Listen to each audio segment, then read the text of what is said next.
This guy plays for God's team, Rocco Spindler. Yeah, I mean, people would be shocked. My father never pushed really football upon me, and I believe my top five was one, Notre Dame, Michigan, Ohio State, Penn State, and LSU.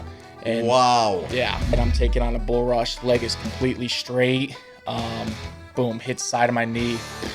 MCL gone. It's what you do when no one's looking, and what sacrifices are you willing to make.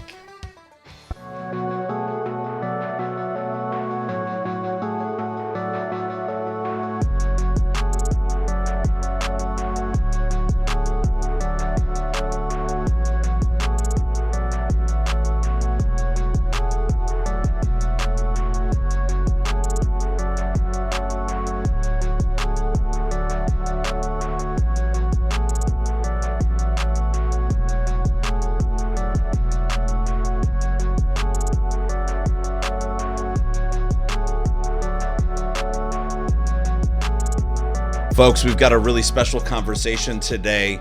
Man, I'm super amped up, and there's a number of reasons I got really excited about this young man coming into the Podium Lab. But I'll say first and foremost, this guy plays for God's team. I grew up in Chicago, and being, from a hardcore Catholic family, we watched a lot of Notre Dame football. And then this young man got connected with my guys, Buck Logan and Johnny Hamoud at Net Sports Management. When I saw that crossover, I was like, hey, Chrissy, we have to find a way to beg Rocco Spindler to come on the show. And so by the grace of God, Rocco, you accepted the invitation, man. Thanks so much for flying home or driving home yesterday, right? Yep. And then you just came in today. So thanks for being here. Yeah, I appreciate it. Thank you for having me on the show. It's our bye week, so I fit in perfect. Yeah, and I don't think folks understand, man. He's wearing number 50 for the Fighting Irish of Notre Dame. He was one of the most sought after offensive linemen coming out of high school football. He's had an incredible life journey. And Rocco, I mentioned it to you before, like, I love having these conversations with young men, young women, anyone in and around the competitive world of sports, to unpack the story of their life and identify some of the wins, losses, and lessons along the way. You were just born into the world of football. Yeah, I was. Can you take us back into your childhood a little bit and connect the dots with your father, with Scranton, PA, with the story of his life? Take us there. So, I never had the opportunity to watch my father play in the NFL. All my sisters did, so that was a little bit unfortunate. But I was born, you guys can see my baby pictures. I'll send it to you after. But I was born with the football in my hand. I was born with the hockey stick, all of those things. Like, my baby pictures are literally with me with sports. Chrissy, we need the baby pictures. So, and that's how it really started. I started with actually wrestling. Wrestling was my first sport. I started when I think 4 years old, and from then on out, I just picked up football, picked up baseball. I actually played tennis for a hot second, and father saw that I couldn't play tennis, so we kind of dropped that one a little bit. But my parents really wanted all our kids and all our siblings to play sports, and that's kind of how it started. Yeah, and I love that, and I want to touch on Gabriella, Dominique, and Isabella a little bit. Isabella, the tennis superstar in the family, but let's go back even a little bit further, because folks in and around the world of football at a really high level know the name Marc Spindler. Tell us a little bit about Mr. Spindler.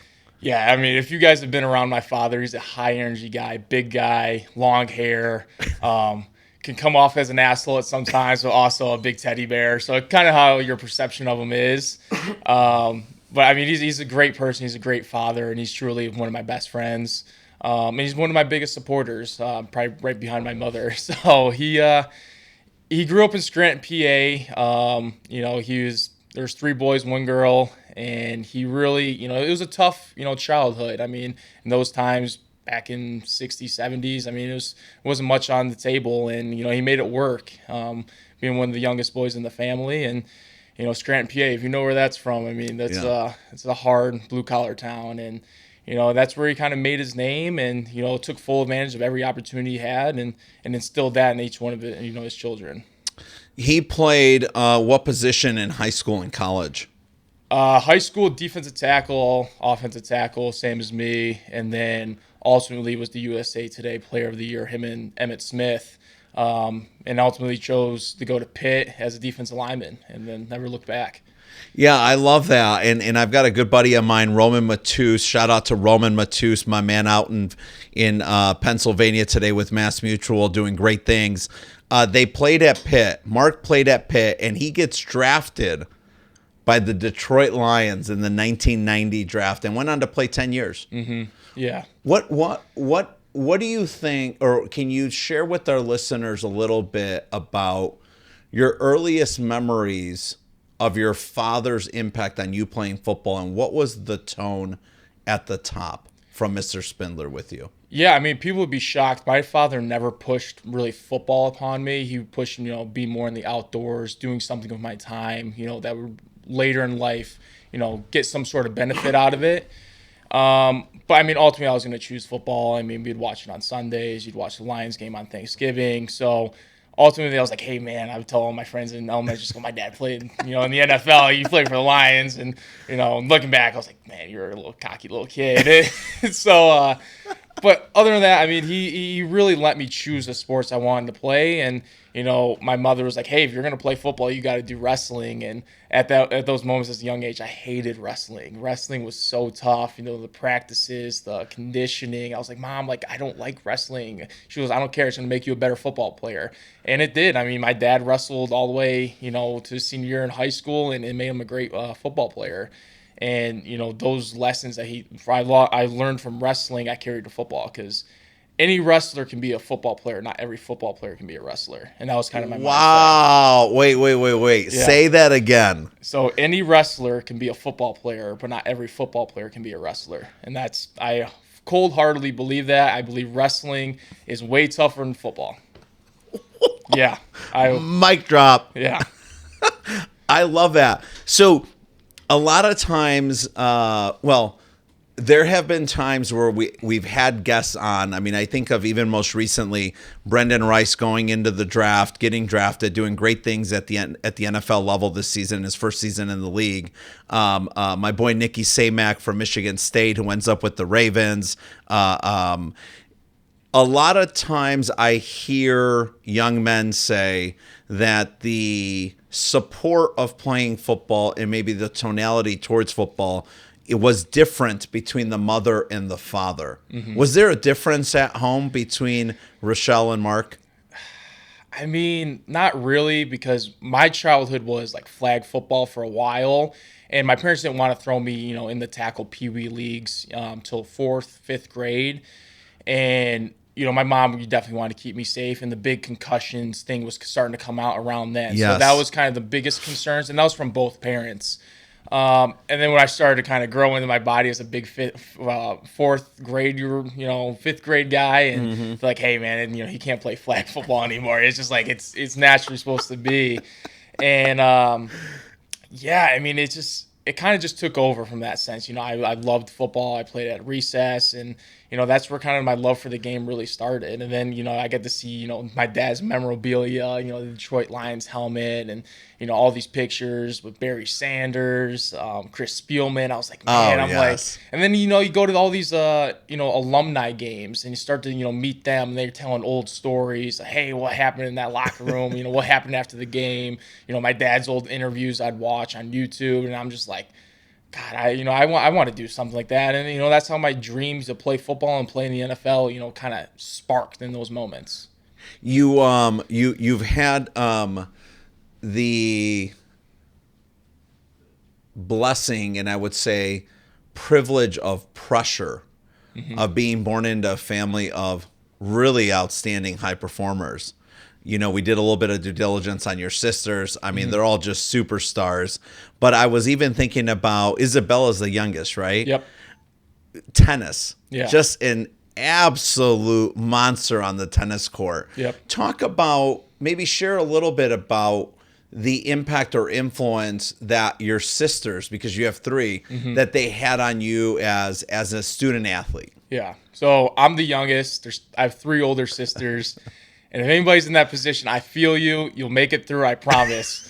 It was tough growing up. I mean, I was traveling all around the country with my sisters because all of them were playing tennis at the time. And, one parent would take the other sister to, California. The other one would take them down to, St. Louis and to go take all these, tennis tournaments. And, if I had to be honest, I got to see, pretty girls. I was a little kid with all my sister's girlfriends. I'm like, hey, this isn't bad. And, get to go eat at, the Olive Garden and, get all the breadsticks. So, it definitely had its perks. But, my sisters, they were competitive as heck, on the tennis court. They, Gabriella, the oldest, she would have these gruesome matches back and forth that last hours. And, in the hot sun as a kid, I'm like, this is terrible. So, watching the matches, no. Playing in the dirt, yeah, that was more me. Yeah.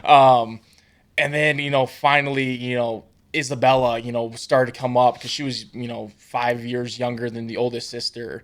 And, those matches between the both of them, they were competitive. There was this side of the house and that side of the house. Who was the better tennis player? And you try to take the middle as a parent. And I think Gabrielle would win, and I think Isabella would win, and those two would just go at it, and you just kind of have that drive as a competitive family. Who I'm better this day, I'm better that day. Well, I won this tournament, you didn't win that tournament. Well, I won that one.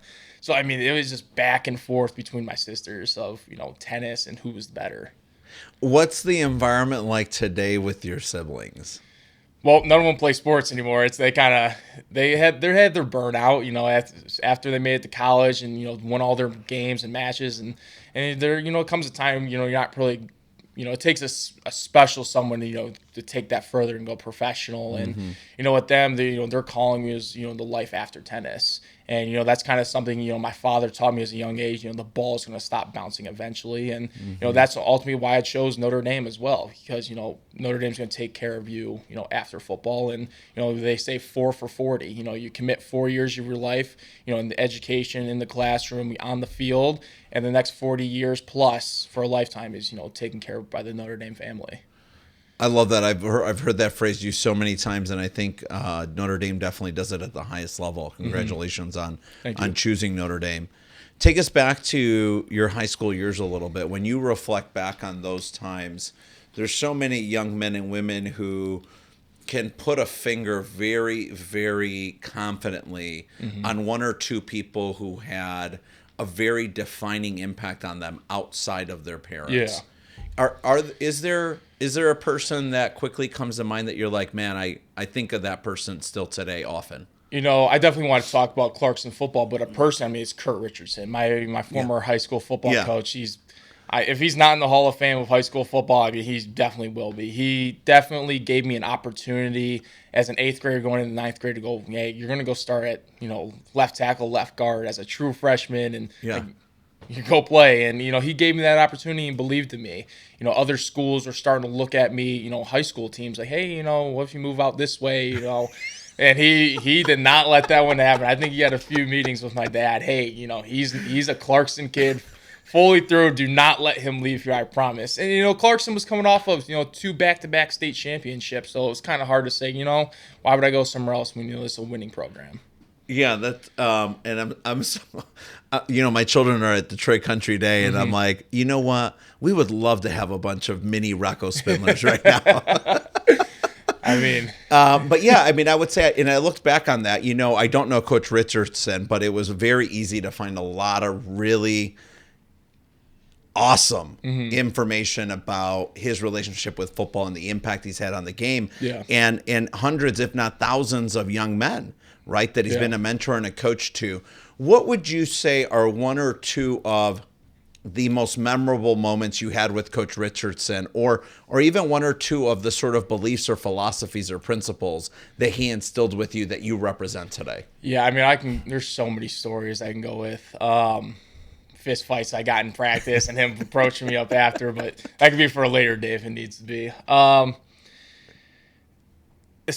When he gave me an opportunity my freshman year, he watched me in 8th grade playing, school ball. And, we'd always have just conversations. How's it going? How you doing? Blah, blah, blah. And, I knew I was going to be a decent football player, but I never knew I was going to be, on the varsity team as a freshman, because that's unheard of. Yes. And at the same time, my buddy Garrett Dellinger, he's the same size as me, comes from a great pedigree of a family. Dad's in the military, sisters are all, highly educated athletes, brothers, Navy SEAL. I mean, they have a great, if you ever want to get him on the podcast, I'm telling you to do it.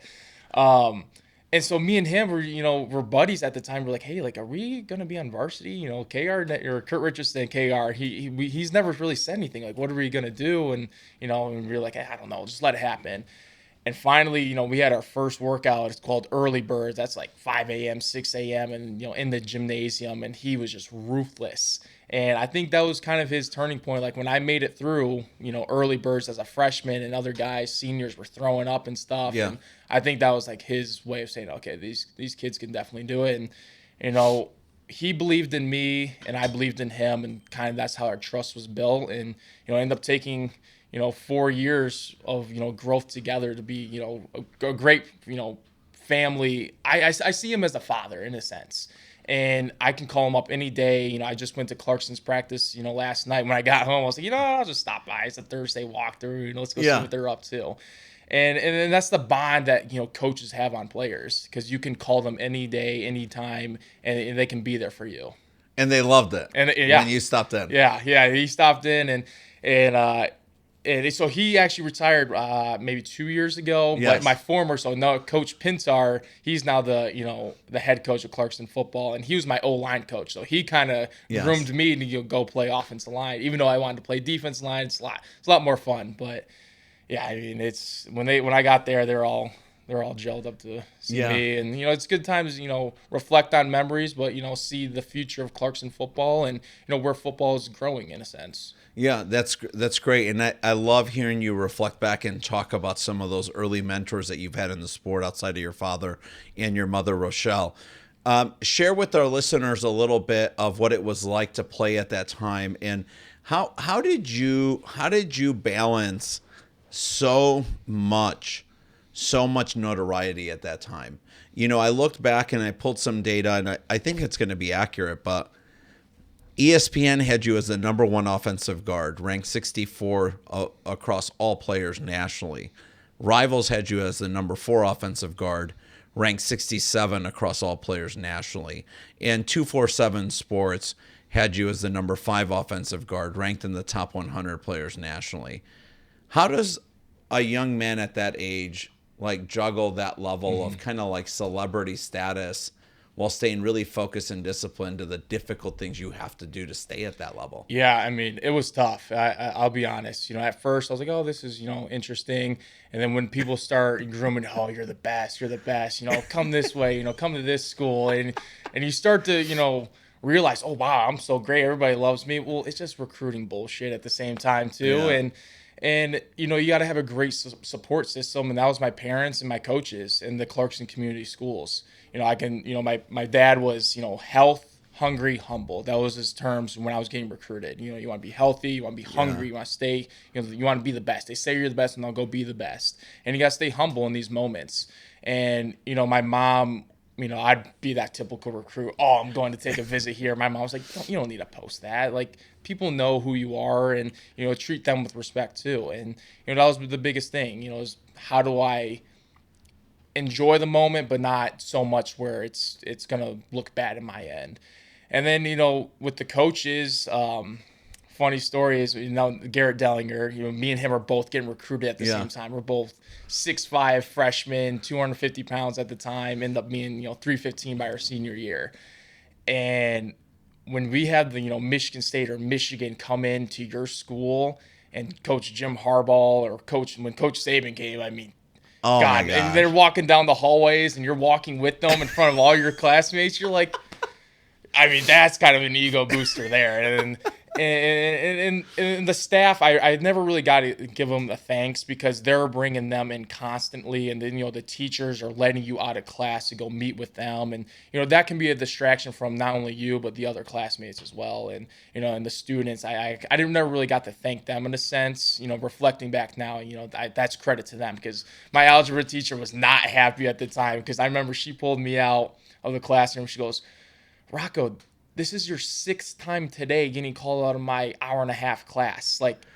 You're missing all this material. I'm like, so-and-so, Miss so-and-so. I'm like, this is my, my future, my education. I'm like, I'm sorry, but like, this is what I have to do. Like, I know it's a distraction, but it's not me. It's them. They're coming here. That's 6 different teams, 6 different coaches. It's not what I want to do in a sense. I'm getting out of algebra. You know what I mean?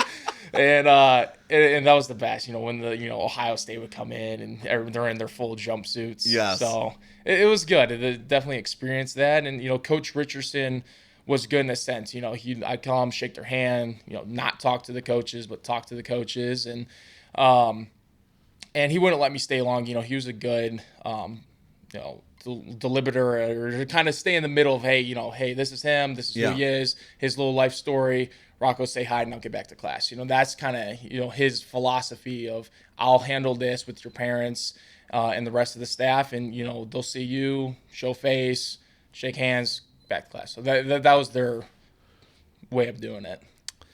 Share the process of narrowing it down from so many incredible programs down to where you're playing today. And what was the most significant driver in your decision to go to South Bend? Yeah, it's tough. I think I had 30 plus offers, and when you hit your junior year and they can start sending you mail and text messages and calls, and that's another huge distraction that I feel for the recruits, but you got to have a support system that takes away from that too, and you got to find time for your family and your hobbies to take away from football.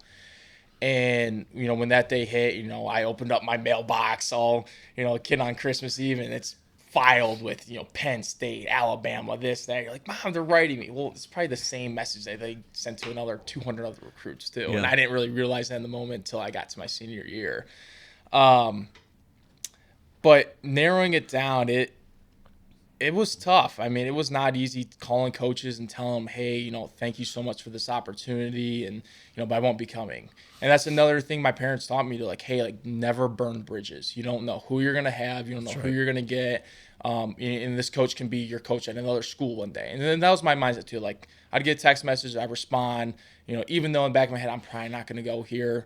And that's what I did. I took the 30 teams down to 15, and then I'd post it because, I want the notoriety and, the schools. Yeah. And then I'd take that 15 down to 10, same thing, call them, say, hey, I appreciate you.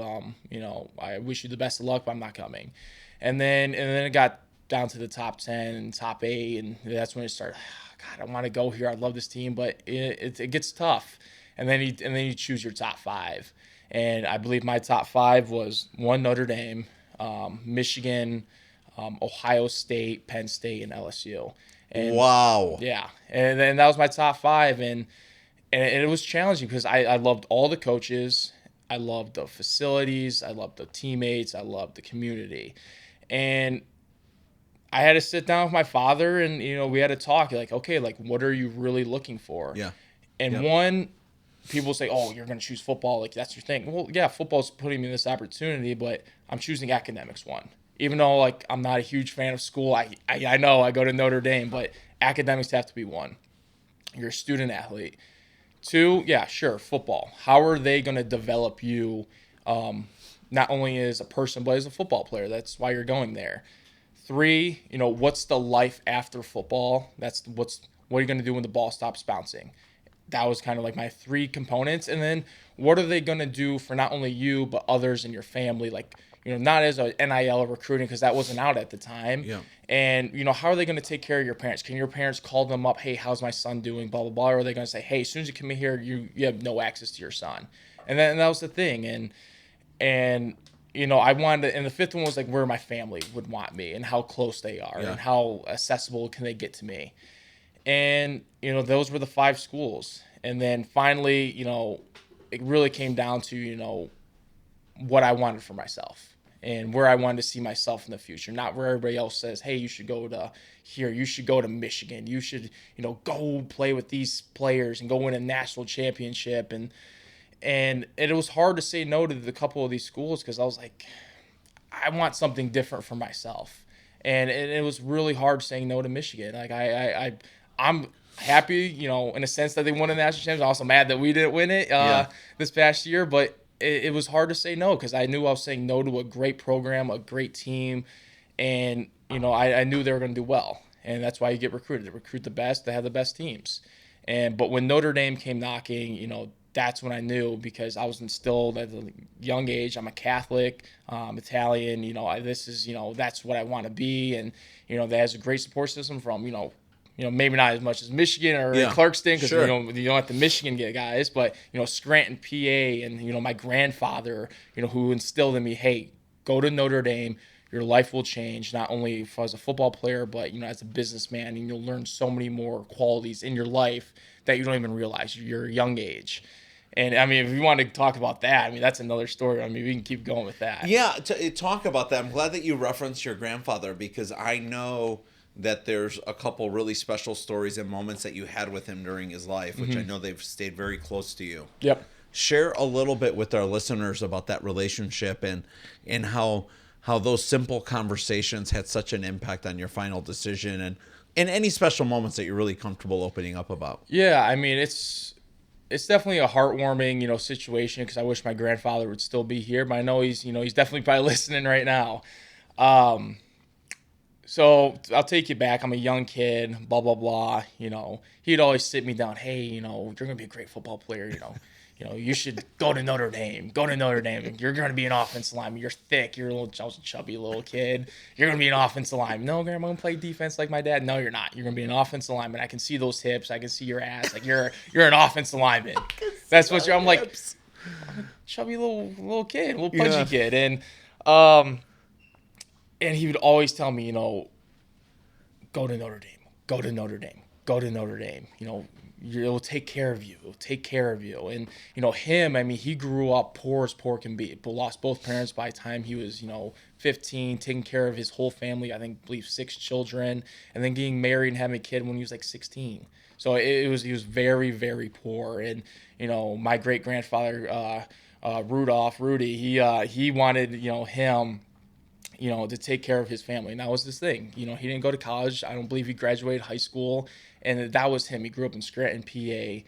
And, I believe when Notre Dame is the mecca of college football and the things that they do. And he saw that, and he truly believed in that message. And so now when his son, my father, Marc Spindler, starts getting recruited and he sees Notre Dame, he takes the visit, he does that, and he wants him to go to Notre Dame. And my dad has his own decision, his own opinion, and he said, I'm not going there, I'm going to Pitt. And now when I'm a kid, he's like, I'm not making the same mistake twice. I'm gonna go. I'm gonna commit everything I can to let this little kid know that he should go there. And that's what he did. So now fast forward, I'm getting bigger, I'm getting stronger, I'm starting to develop in the player I am. And here we go. He gets cancer, and it gets tough because now I'm hunting with him, and I can see he's getting sicker and weaker. As a teenager, and now I'm going into high school, and I know it's not going to be much longer with him. And I'm starting to develop in this great football player, and he can't really make it out to deer camp as much now. Talking to him, he's on chemo, and he's getting all these, procedures done, and it started taking a toll on me, but he'd always find a way to talk to me about Notre Dame, how I'm doing, and what am I doing for my community. And that's what it was every time. And so finally, it's getting close to the end, and I believe I'm a sophomore. No, I'm going into my junior year, and the big schools are recruiting, and he goes, Rocco, where are you going to go? And I'm like, I don't know, Grandpa. I got this school. And he goes, listen, go to Notre Dame. I'll buy you a red Corvette. And that was his thing. I'll buy you a red Corvette. I have all this money saved. Go to Notre Dame. I'm like, yeah, sure, I'll go there. Fast forward a few months later, he gets really sick. And I'm like, shit. So me and my dad, right before, actually, I missed a little bit of training camp in high school. So I go out there, and my Coach Richardson, let me leave. And I'm there for a week, Scranton PM, seeing, all my family. But, I'm in the hospital for the whole week. And he's, taking a turn for the worse. And, I'm hanging out with him. We're telling old, war stories or stuff like that. And, what your dad used to do as a kid, and a little menace. And finally, when it comes to, the end of the week before I got to go back home, his message was always, you got to want it. You got to be that guy. You got to want it. Love that. And and that's kind of how it was. And you know, my dad left the hospital room. He goes, all right, say goodbye to your grandpa. Gave his dad a kiss, and he walked out. And I was like, okay, I'm coming. And then I came back to the room, and I was like, hey, grandpa. I'm like, I shook his hand. I'm like, I'm gonna go to Notre Dame. And he like looked at me, and you know, I knew like he didn't have much time left. And for my sense was, I don't know if I'm gonna go to Notre Dame, but at least I'm gonna tell him, you know, if I never see him again. And he shook my hand and he looked at me. He goes, that's a great choice. You'll never forget it. He goes, congratulations. Gave him a hug, kiss. That was it. I never talked to him after that. He died about 3-4 days later. And at this point, I just made my grandfather his dying wish to go to Notre Dame.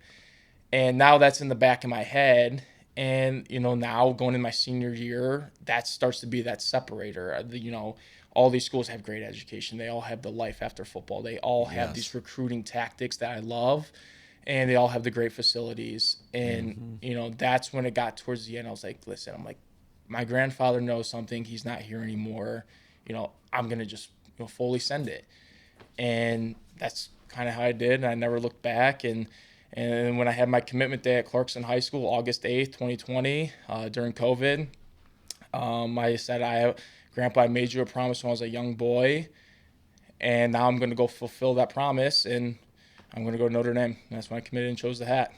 That's how I ended up in South Bend. Man, that is. Yeah, I mean, it's a long story, but I mean, it's that's a great story. Good for you. You know, they, whether it's the world of professional sports, the world of business, or just like life, period, it is about honoring our commitments, whether they're micro or macro, whether we think they're little or big. You know, these words we communicate, they matter. Yeah. You know, and so good for you to see that one through. I mean, what a journey you've had. Yeah. Talk about what it was like to walk in to Notre Dame for the first time, knowing like this is the first day of the rest of my life. So, I mean, COVID's happening right now. I can tell you the exact day. It's February 3rd, 2021, and I've been out of school for 3 months. I mean, COVID kind of messed everything up, and I couldn't take my official visits. So that was a big piece of me wanting to commit to a place, because I was like, oh, it's going to come down to my official visit, which it was splitting hairs, and then I never got to do that. And my mom, I think she rented a big van. My dad had a big truck. I packed way too much stuff. And I'm saying it now, Mom, Dad, yes, you were right. I don't need all that. I don't need all those clothes. I don't need all this furniture and stuff. And you wore the same 5 things for the last 3 or 4 years. Exactly. Probably. And my dad was like, listen, when you go, you know, when back in my day, my grandfather or your grandfather dropped me off with a gym bag and kicked me out the door and said, don't call me till you're starting. That was his story. I'm like, yeah, okay, Dad. And he goes, he gave me $20, and he goes, these are for the dimes that you're gonna have to do to call me or call whoever, or call your mother. So my thing was, it was a blizzard. It's South Bend. It's freezing cold. This is like my second time I'm ever on campus. And I'm like, what the hell is this place? I'm like, yeah, this place looks nice, but it's a frozen winter wonderland. Like, what is this? And finally, my parents get me all packed up and, you know, moved in, and the room is half the size of this, and it's tiny. Now you have 2 offensive linemen in this small room. Small, it's like, when I mean tiny, very tiny. And my best friend Blake Fisher, now playing for the Houston Texans, he dabs me up and goes, "What's up, man? We're roommates." I'm like, "Oh wow, like, yay, I'm here." I mean, I just saw the other places, the other schools, they had like apartments and stuff, and I'm in a dorm room in South Bend, Indiana. South Bend, Indiana, in a blizzard. My mom unloads the car. She goes, "Listen, I can't drive back in this blizzard. I love you." She starts crying, gives me a hug. She goes, "I'd help you, but I got to get home because this is bad." It was a bad blizzard. And my dad, you know, he's like, "Oh, I guess I'll help him." You know, my dad never did this for me. And he goes, "I guess I'll change the narrative." And, you know, he helped me move in. Way too much stuff. My mom, way too much snacks. And it was fun. I mean, that was a tough semester, though, because there was no spring break, no Easter break. There was nothing. It was straight, like, 18 weeks straight of just spring ball, school, off-season workouts. It was just brutal. COVID. Goodness. Yeah, it was definitely eye-opening for sure. I love that story, though. And your parents are like my age, so I'm not going to call him Mr. and Mrs. Spindler anymore. But I love Mark's story because my brothers would tell you our father was very hard-nosed, and we went to a small Division III school called DePaul with the W. Yep. And my dad drove me down for football my freshman year, and I remember him pulling up in front of Anderson Hall, and I have my high school shoulder pads with me, cleats, and then a book like a duffel bag with all the clothes I owned. And he gives me $100 bill. Doesn't even walk in with me. He gives me $100 bill and says, "Your brother will be here in 2 weeks. Don't get in trouble." Yeah, that's really. And I'm like, those are real stories. Yeah, you know? they are. I bet your dad's story was a real story. I guarantee it was, and I was like, he's not gonna do that to me, right? And he ended up he didn't do it, and I was happy for it because it was cold. He took me out to a nice dinner after. But I never wore any of those clothes I brought. I never any of the furniture. I forget. I think I got rid of it all. But Notre Dame gives me a big duffel bag, Notre Dame gear, Notre Dame football, this, that. I'm like, oh, I'm on campus now. Blah blah blah. Gotta wear that everywhere. You guys are walking billboards. Everybody knows me, and it was hard to learn people's names too because everybody had a mask on and. I was like, I can't remember I'm just looking at your eyes, and then come spring when the mask mandate was off, and they're like, "Hey, Rocco, what's up?" I'm like, "Hey, yeah, how are you doing, man? Good to see you." Fist bump. Hey, good to see you. And I was just like, it's hard to learn people's names. It's hard to get out there because COVID shut everything down. What's I'm always curious. What's it like to be at Notre Dame, and is there an aura of the legacy of Lou Holtz that kind of lives and exists in the daily, weekly existence of Notre Dame football today? Yeah, I mean, I get there. Brian Kelly's there. It gave me an opportunity. I'm thankful for it. And I mean, like Lou Holtz, I mean, you think of Notre Dame, the Mecca of college football, national, Newt Rock, everything. And in a sense, Notre Dame football like resembles that, within the locker room. But, I mean, coaches have their own philosophy. So, Brian Kelly had his own, and that was his own, way of doing it. He would talk about Lou Holtz and certain stories or, things that, might relate to this week. But we really didn't, embrace, Lou Holtz, Newt Rockney. That's not Notre Dame football. I mean, you got to stay up with today's era. Yeah. And that's the thing with Coach Freeman, too. He lets us, he has his own twist on things. But then he brings back Coach Holtz. And you get to hear his stories and hear his messages to his 1988 national championship team. And, that's like where you as a player, man, this is a great experience, a great thing. You get to hear from, such a legendary Notre Dame football coach. And then you can hear, the new era, new twist of, Coach Freeman. What is the tone at the top with Coach Freeman? What's it like playing for him? I mean, he's awesome. I mean, what you see on TV and like how all the girls, love him and this and that. Good looking dude, that's him. I mean, that is fully him. But he treats you with respect, treats you like a professional. But he also treats you, as a son. Like relating back to Coach Richardson, and he cares for his players.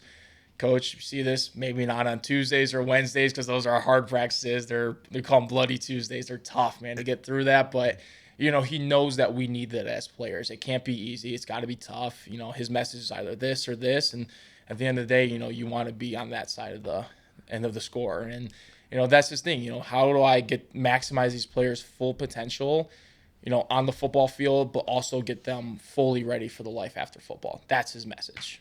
And it seems like he is very simple, clear, and direct on whether things are good or bad. Yeah. I mean, he's clear. I mean, like either you win or you lose.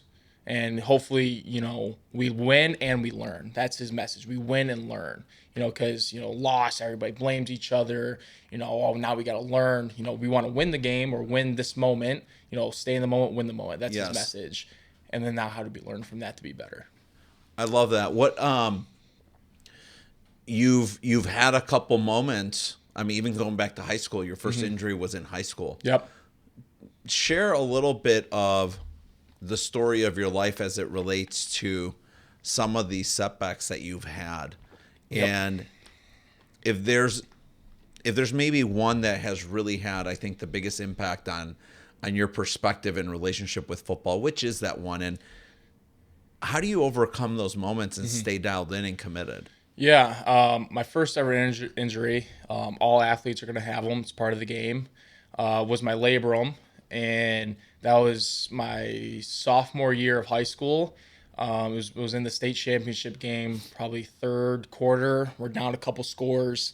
And I was playing defensive tackle at the time, and it was a 4th and 1 or 3rd and 1. I jumped over the pile or over the center, caused the fumble, knocked the ball out of the quarterback's hands. And my arm was just extended, bad thing, guys all landing on it, pinched, felt it go right then and there. I didn't know that we got the ball. I turned over. I'm in crucial, very bad pain there. Yeah. And I look up, I see the lights, and I'm like, oh man, this is bad. And something in my head, or I heard someone say, get up. And I got up, ran to the sidelines because it was a TV timeout. And Coach Richardson, here's a funny story. He goes, the trainer's like, oh, your shoulder, like, it's bad. It's like, I can see it's a little bit out or something. And the trainer's like really milking it up. And I'm on my hands and knees like, oh my God, this hurts. And KR comes running over. Great job, Rocco. Great job. He caused the fumble. Now you got to go back out there and go play offensive line and go win us this football game. And I'm like, you're not even going to ask how this. I literally looked at him on my hands. I'm like, you're not even going to ask how it feels. And no. And that was the thing. You got to have toughness. You got to go back out there. And we lost on the last play of the game, 2-point conversions. But that's where that gritty mentality for me came out. Fast forward, Notre Dame. I didn't play the first 2 years. I had great guys in front of me, a lot of leadership, a lot of mentors, and it's tough. As an athlete, you have all these people telling you getting recruited, you're the best. Yes. And then you go through this time in your life. I've never really had a setback. I'm healthy, but I'm not playing. And I'm a freshman. I'm a sophomore. Like, when am I going to get my opportunity? And looking back now, I could have definitely maximized smaller opportunities, necessarily not in practice or in weight room, but just like smaller meeting opportunities, writing down better notes, really asking, better questions that would help me get on the field maybe quicker. Maybe it wouldn't. We don't know. But, there's definitely opportunities there that, I may have missed out on. And then fast forward, I get my shot. I get my chance as a true junior or a redshirt sophomore junior. And first play of fall camp, I'm dialed in. I'm in best shape of my life. This is my chance as a junior to go be the starting guard of Notre Dame. First play in fall camp, I do a little kick out with no shoulder pads on, and I separate my AC joint right then and there. I felt it, and I'm like, shit, man. I'm like, are you kidding me? Like, I just did this, and I didn't tell anybody, and I was like, listen, I'm like, let me just get through the rest of the practice, rest of the day. I feel it's throbbing. Blah, blah, blah. I didn't talk to my parents, like, through fall camp because, like, my parents, like, I didn't want to stress them out because, like, Rocco, this is your chance. Like, you can go do it. So then I call my dad, like, practice number 4, and I was like, Dad, I'm like, I have a chance to be the starting guy right now, and my shoulder's bad. Like, I really feel it's bad. And he goes, well, where's it at? I'm like, it's right up here. And he goes, that's your AC joint. He goes, that's tough. He goes, it's not that bad. I've done this, I figured out a way, and in my NFL careers, he goes, it's just something that happens. He goes, just ice it and, stretch it. And now at this point, it's like, I'm getting to the 5th practice. I can't even pick it up anymore. It's locked.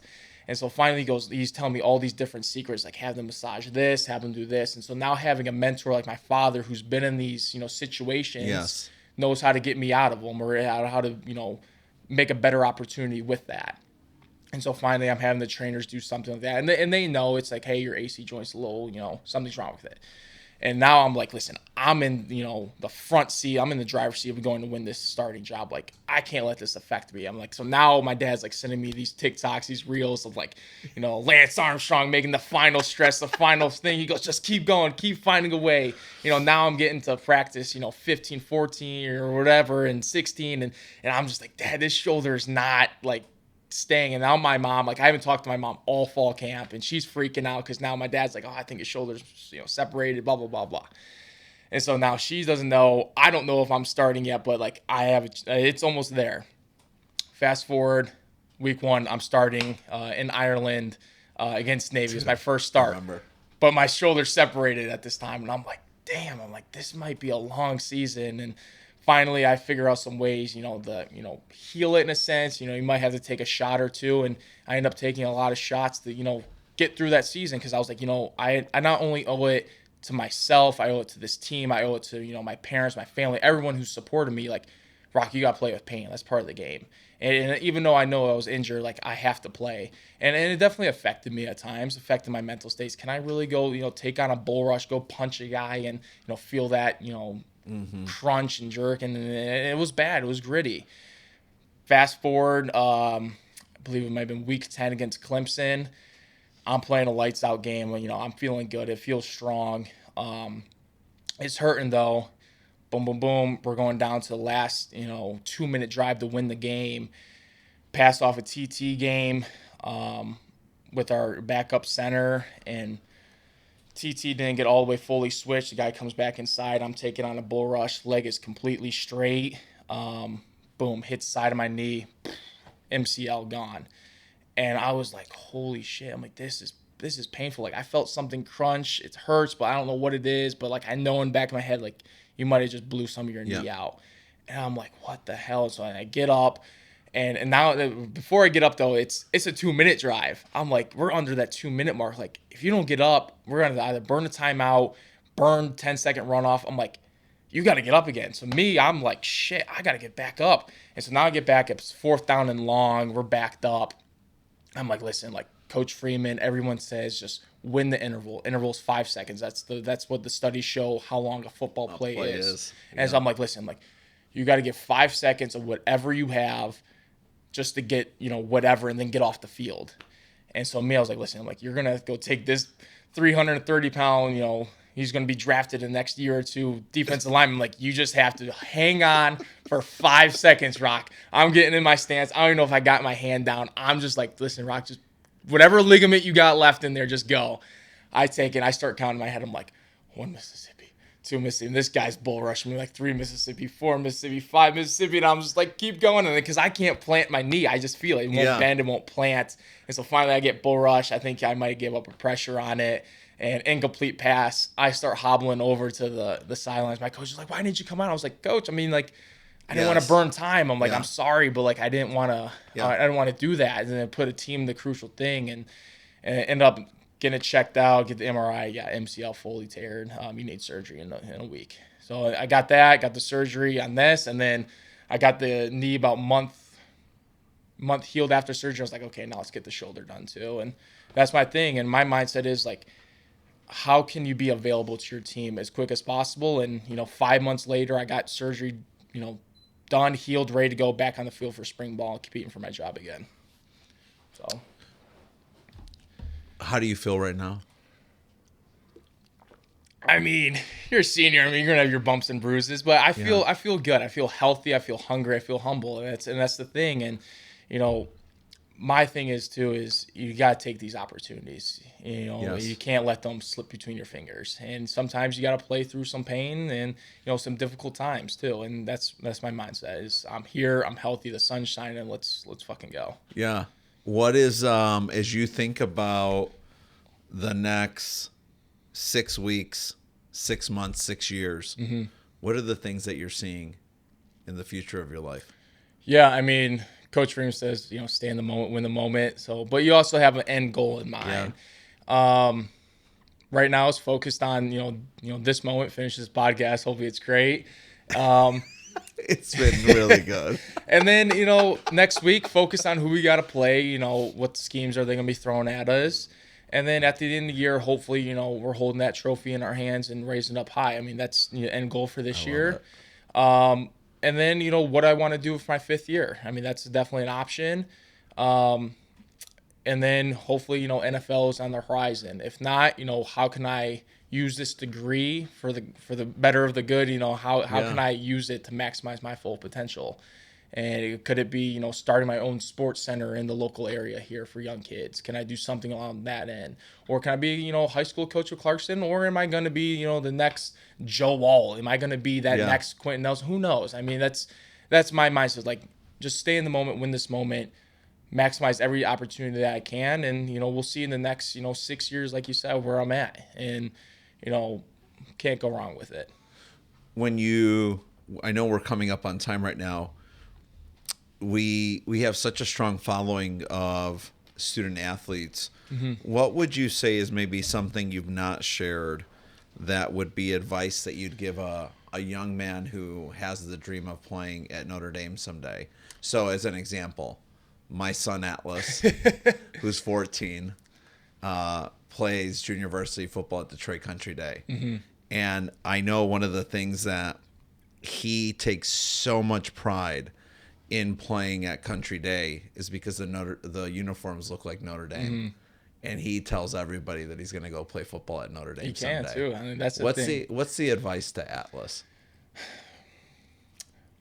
My advice would be, it comes from my parents. It's what you do when no one's looking. That's what separates everyone from athletics to academics and to the life beyond, football. Yeah. And what sacrifices are you willing to make? Me, as high schooler guys, I'd love to go to those high school parties that I never experienced. I never went to one. Yeah. And looking back, I maybe should have done one. Well, would I be sitting in this chair right now? Maybe not. Who knows? I could have gotten in trouble, could have got arrested. Who knows? And that was my parents' message. It's what you do when no one's looking. Are you going to be putting in that weight room, those extra hours, those extra drills when it's hot as hell out? It's, 3 p.m. and you're on the football field and your feet are just burning. Well, you can be at the lake with someone else and, swimming, having fun, enjoying your summer. And then, you get what you get out of that season. And I think just life is just about sacrifices and what you do. In relationships, on the field, in the classroom, it's what sacrifices you're willing to make. Anybody's got the same opportunity. I'm taking the hardworking guy over talent any single day because talent runs out at some point. Yes, it does. What's one thing that you would say is kind of private but not so private that you could share it that people don't know about Rocco Spindler? I mean, you want to know my hobbies? Anybody listening out there, you want to take me hunting, fishing, anything along those lines? Like, I'm in for it. That's me. I don't know. I just like me. I'm a sensitive person. I feel for people, and I don't think a lot of people see that. They see, big offensive linemen and these gritties, he's tough. Yeah, I mean, sure, that's definitely me. But I have a heart that cares for people and their stories. And when you ask me, hey, come on this podcast, I'm like, sure. I mean, like, I'll talk to people. Like, I'm a people's person, and I want to make people feel good as well as they make me feel good. And that's my thing is, their feelings matter to me, and my feelings matter too. And I think that's hard to be as offensive lineman because people see you as this gritty, tough outdoorsman. And yeah, that's me. Full cold-heartedly, that is me. Yeah. But I'm also a sensitive person, and wanting to understand people's lives. Well, I want you to know how thankful I am for the gift of time with you today. Just incredible shout out to Grandpa Spindler, Mark and Rochelle. Man, you definitely have a son who's a young king amongst men. And to your sisters, Gabriella, Dominique, and Isabella, thanks for going hard on Rocco. Yeah. It's clear that part of his success is because of how you treated your baby brother. Rocco, man, it was an absolute gift. I'm 1,000,000,000% in your corner, and I can't wait to see what you do the rest of the season and the decisions that you make over the next couple of years. No matter what, man, your life is going to be huge, and I'm excited to see what you do. I appreciate it. Thank you for letting me come on the show. And shout out Net Sports and Johnny Buck. I mean, thank you guys. And this is a great opportunity. And being a homegrown guy in Clarkson, Michigan. Let's out go. You guys. My support from Scranton, PA. I mean, I couldn't have done this without you. And that's who I try to embody is where I came from, and never truly forget that. Awesome having you here today. Appreciate it. Thank you. Go Irish. Go Irish.